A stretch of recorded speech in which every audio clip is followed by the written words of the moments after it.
My son Hans, he sent me a little clip from the 1980s, little clip of a movie. I haven't watched the movie, but it's a movie that essentially talks about extinction already. And it's a dialogue between two people. Apparently, that's the whole movie. And again, it might be interesting to watch it, but this is what the movie is about.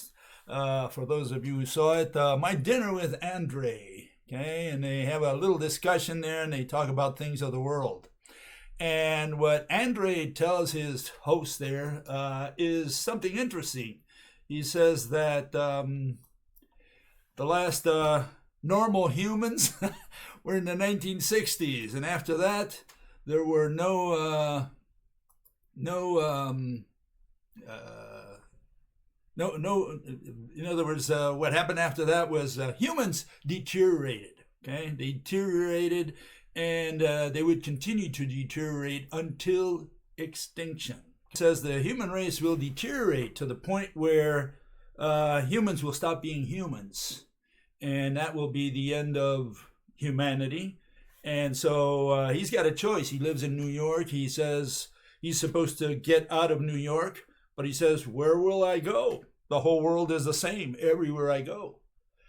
And so there's nowhere to escape. And he says it's just going to get worse, worse, and worse until the end of man.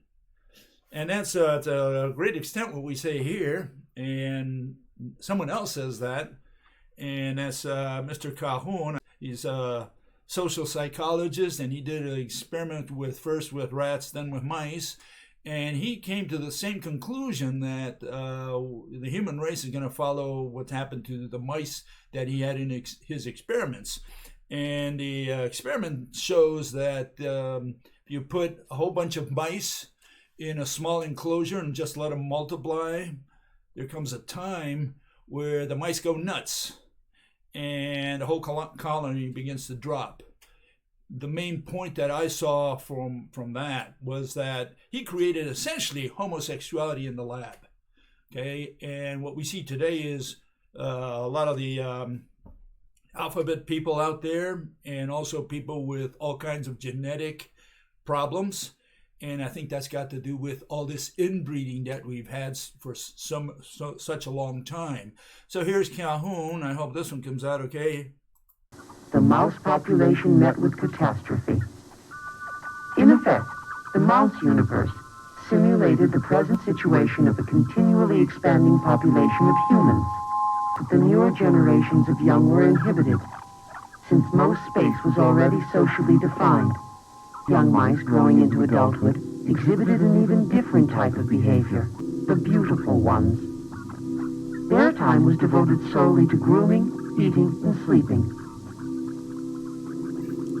They never involved themselves with others, engaged in sex, nor would they fight. All appeared as a beautiful exhibit of the species, with healthy, well-kept body. These mice looked inquisitive. They were, in fact, very stupid. Dr. Calhoun called the last period the die phase, leading the population into extinction.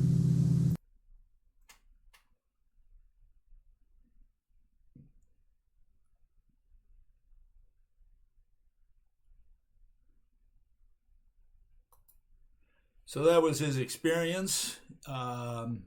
He did the experiment several times, again with rats and then with mice, and he concluded that all his experiments ended in extinction. Sometimes he terminated the experiment before it reached that far, when there were relatively few mice left. So the question is whether that's going to happen to humans, and here in this site we say that that's exactly what will happen to humans. But humans will not become extinct because of the things that were mentioned by both Calhoun and Andre there, okay? We have a couple mechanisms of extinction. One is the background extinction. The other one is the mass extinction. And we're interested in the mass extinction because that's the one that's going to trigger the extinction of man. And the question that people first ask is, Bill, are you making a prediction? And the answer is no, this has nothing to do with predictions. But humans have not died. So you are making a prediction. And again, prediction has to do with dates. I say in such and such date, the last human will die. That's a prediction. That's not what we're doing here. We're doing something totally different. We're going to explain a mechanism, okay? The one that's going to kill man, because man has no way of avoiding what's coming. Some people say, what's the solution, Bill? There is no solution. That's the point. The point is that Mother Nature guarantees the extinction of all species at some point, and ours is about to come to an end. That's the position we take here, okay? And so let's look at what a mass extinction is, and we define it as the disappearance of a food chain. That's food, like in eating. So, you see all these theories out there that asteroids hit the Earth, or comets, or some extraterrestrial rock of some kind. Climate change. You see the carbon, nitrogen, oxygen cycles messed around with. You have plumes coming out of the ground, methane. They have all these different volcanoes, right? They have all these different catastrophes, catastrophic theories. And this is not a catastrophic theory in the sense that something external causes the extinction, a mass extinction, the extinction of a whole series of animals, an entire food chain. None of those mechanisms that they have out there can explain to you the only thing a theory of extinction has to show you, it has to explain, and that is selectivity. You cannot explain selectivity, you do not have a mechanism of extinction, you do not have a theory of extinction. Okay, so selectivity is the only thing you have to show.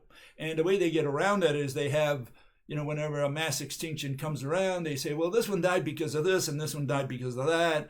And they have all these different mechanisms for different species that happened all at the same time, or more or less at the same time. And no, that's not a theory of extinction. That's eluding the mechanism of extinction. So here are the two. One is the background extinction, which is the overturning of the population pyramid, the demographic pyramid. And the other one is a mass extinction, which is the disappearance of an entire food chain. Okay, so here are the two mechanisms.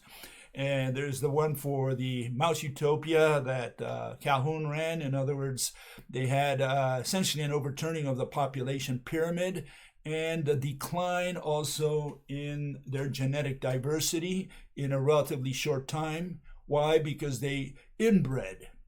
And the issue is that there were so many factors that were not ruled out because the experiment just looked at something else. They wanted to look at density only. But if we were able to look at other factors, we could rule them out if we ran the experiment again. Anyways, the overturning of the population pyramid, it's in green because that usually happens to the plants. Okay, the plants, their population pyramid overturns after inbreeding for millions of years. And what that causes is that towards the end of the lifetime of certain types of plants, the animals who got used to these plants develop some kind of symbiotic relationship with them. They find that their island is shrinking. These plants are disappearing towards the end while the animals are multiplying. They're multiplying because they've become sedentary, more or less. And they've also, because they became sedentary, they became more or less used to the diseases that used to kill them. It killed those that it killed, and those that survived passed their good genes to the next generation in the same region. And then maybe some of them got sick, but they didn't die. And so we have the population of especially herbivores multiplying. Also the carnivores, because they feed upon a greater stock of herbivores, but the island is shrinking under their feet. And it's shrinking partly because the population pyramid, the demographic pyramid of the plants is overturning, and it catches all these animals in shrinking islands. And that's one part of it. The other part of it is this one here. Let me show you here. I've got that in my book, the Neanderthal book, and that is the decline of genetic diversity because of inbreeding after millions of years, especially in the period after sedentism, when they become sedentary and they essentially do not migrate anymore. Well, you get that situation where, they're locally expanding, and locally the plants, the island is shrinking. And that's one part of it. The other part is, you say, well, why is the island shrinking? Well, part of it has to do with the fact that their population pyramid overturned. You have more older plants and less younger plants. That's one issue. The other one is they've lost their genetic diversity and in the process of losing some more. And the other one is that you have these new vibrant plants that come in and take over the land. So, and I'll get into that in a second here. Essentially, you have new plants that Mother Nature invented, and they're squatting territory every time the other ones, which are less vibrant, less energetic plants, they cannot compete as well. And so you have new plants taking over. And the animals that are that food chain that is dependent on that new source of food, they're usually the smaller animals, they're newer animals, and it's the older animals used to the older plants that are about to be wiped out. And so these older animals, they can't find as much food as they used to. They're also getting older. Their population pyramids are overturning as well. And meanwhile, we have this new generation of plants and animals which are taking over the land. And at some point, there's a crisis, and the old animals and old plants die out, and the new animals and the new plants take over the land. That's essentially the mechanism of a mass extinction. And here we have a specific case, an example, probably the best example there is out there, okay? And it took like 4 years to build this database, which they built this chart. But the chart tells us a lot, okay? And here it is. It's from the period known as the Cretaceous, okay? And here you see it. It's known as the Cretaceous terrestrial revolution. And it's when the angiosperms took over the land, okay? You can see the red are the number of species, and you can also imagine that their numbers increased as well. And they crowded out all the others. They took over the land. They crowded out all the conifers, especially the gymnosperms. And what happened was, the dinosaurs were dependent on the gymnosperms, on the conifers, especially many animals depended on the cycads and ginkgos. And those died out. You can see how they're dying out, and they're squashed by the angiosperms, which take over the land. And guess who was eating angiosperms? Well, it was us. It was the mammals. Okay, and so the mammals, little guys that were still living in those days, they were the ones who are going to expand together with the radiation of plants. And meanwhile, all the older animals and the older plants are dying out. And as you can see, the islands of conifers are shrinking. And what's taken over the land are the angiosperms. That's essentially gives you the mechanism right there in one chart. Okay, and we think this happened in every mass extinction. And here you can see a chart that more or less gives you an idea, just the big picture that shows you that. Here it is. Okay, you have the non-vasculars and early vasculars in the age of amphibians. That was primarily the Carboniferous. Seed ferns take over the land in the Permian and Triassic, primarily glossopterids in the Permian and the dicrodiums in the Triassic. And then they're muscled aside by the conifers, more vibrant plants that Mother Nature invented. They lasted for, several million years, Jurassic and Cretaceous. That's the age of the dinosaurs. And eventually, when their conifers die out and the islands shrink, what takes over the land are the angiosperms, and here we are. That's where we landed today. So you can see in big pictures what happened at the end of each one of these. For example, in the Permian, around middle of the Permian, between I think it was like maybe 225. About 275 years, 280, I think it is. I can't remember the dates exactly. They don't have them anyways. But around that time, you have the older synapsids die, And what happened there was that what disappeared were the glossopterids. And that was about the only food that existed on the planet for herbivores. You find glossopterids everywhere. In fact, you'll find them in Antarctica, even to today. And that's why they know that Antarctica was part of the continent, that all these animals inhabited. And then by the end of the Triassic, you have the archosaurs, and they die when the dicrodiums disappear. Okay, and so again, it's a food issue. It's a food chain that disappears, and that shows you a selectivity. Why one food chain disappears, well, the other one continues. And what's strange is no paleontologists ever figured this out. They're all talking about catastrophic accidents. They're looking at the sky with their telescopes, saying, "Oh, okay, when's the next asteroid coming?" And all that is really promoted by NASA and other space organizations. Why? Because they say they want the funds, and they say, "Hey, we better watch that sky. You better pay us to watch that sky because you never know what's going to hit the Earth." And yeah, if we knew that it had nothing to do with impacts, like the supposed impact 65 million years ago of an asteroid in a Chicxulub formed the Chicxulub crater, if that never happened, or whether it happened or not, had nothing to do with the extinction of the dinosaurs, well, then, NASA and all these other organizations would not be so profitable. Okay, and so what's this got to do with man? Well, man's going to disappear, according to this site, right, in a mass extinction. We're going to go together with all the mammals, or most of the mammals at least, maybe a few remain behind, who knows. Our food chain is going to die, disappear completely. And before we die, we're going to liquidate almost every animal we can find to survive, whoever survives towards the end, right? But here we can see what's happened to humans. Essentially, what's going to happen, in other words, this is the theory, is that money is going to disappear. We're not going to trust money anymore. We're not going to use money. And it's money that makes the world go round. We need money to produce food. And without money, we don't produce food or distribute food. And guess what? We don't eat. And if you don't eat, you die. So it's a foolproof mechanism. The only thing we have to explain is, why will money disappear? That's the only issue.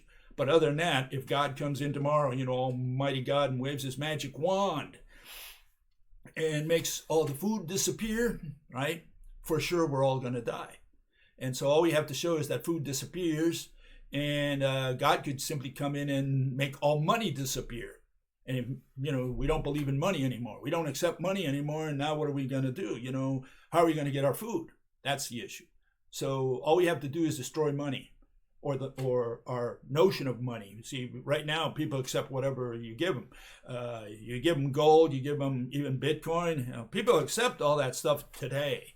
Okay, but what are you receiving? You're receiving a number in the internet. You say, well, I received so many numbers. Okay, and that's just fake. And why do we give it value? Because we know we can unload it to someone else. Okay, and someone else is going to accept that as money. Okay, but let me give you, for instance, you want to sell your car to me. Okay, and okay, I'll buy it. How much does it cost? You say it costs $20,000. Okay, good, I'll buy it. But I'm going to pay you in Vietnamese money or Afghan money. Will you accept it? And you say, well, no, I don't like that money. It's got no value for me. Well, it's backed by the government of Vietnam or by the government of Afghanistan. I mean, why won't you accept it? And yeah, money is not money is not money. There's stuff we consider money and stuff that we don't consider money. And imagine suddenly we don't accept any kind of money, right? You give them bills, they don't want them. You give them gold, they don't want it. Why? Because they can't unload it. Just a rock. You give them a number on the internet, can't unload it because it's just a number on the internet. In other words, it becomes what it really is. A no-value thingy that we use, that we give value to in our minds only. And what's interesting is that's what's keeping us alive. This abstraction is keeping us alive because we traded, and because we can trade it and somebody accepts it, he gives us food in exchange. And it allows us to live one more day because we get to eat one more day. Okay, that's what's happening. But imagine if money were to have no value, you give it no value, well, suddenly you won't accept it. And if you don't accept it, especially those people who produce and distribute the food, then we have a little bit of a problem. And I'm saying that's inevitable. It will happen. Okay, that's why there's no solution to the problem. And here's a chart that more or less puts that in perspective. I'm not going to go into all the details, but just to give you a big picture of this whole thing, okay, here it is. And, for about 200 to 300,000 years, we were hunter-gatherers. And I use those numbers because if we go farther back in time, like 400, 500,000 years ago, we probably wouldn't find any human with which we can have viable children. Okay, so we can say our species started anywhere between 200 to 300,000 years ago, and those are numbers that are generally kicked around out there. You can change them if you want. It doesn't change the theory. The theory is that for hundreds of thousands of years, at least 200, maybe 300, maybe even up to 400,000 years, we were hunter-gatherers, okay, primarily hunters. Okay, and what happened after that, about 10,000, maybe 15,000 years ago, you can stretch the numbers as much as you want, we invented farming. We found out that we could plant the seed, collect some crop later on, a couple months later, and therefore we could plan ahead and feed our families and so on. Okay, that lasted for many years until about the maybe 17th, 18th centuries, where we began the industrialization, especially in Europe and some other places around the world. And so we industrialized, we became manufacturing economies. And you can see also what's happening to the family throughout this period. We had group marriages. Thousands of years ago, that went into patriarchy, which was the age maybe of the Greeks and Romans and so on.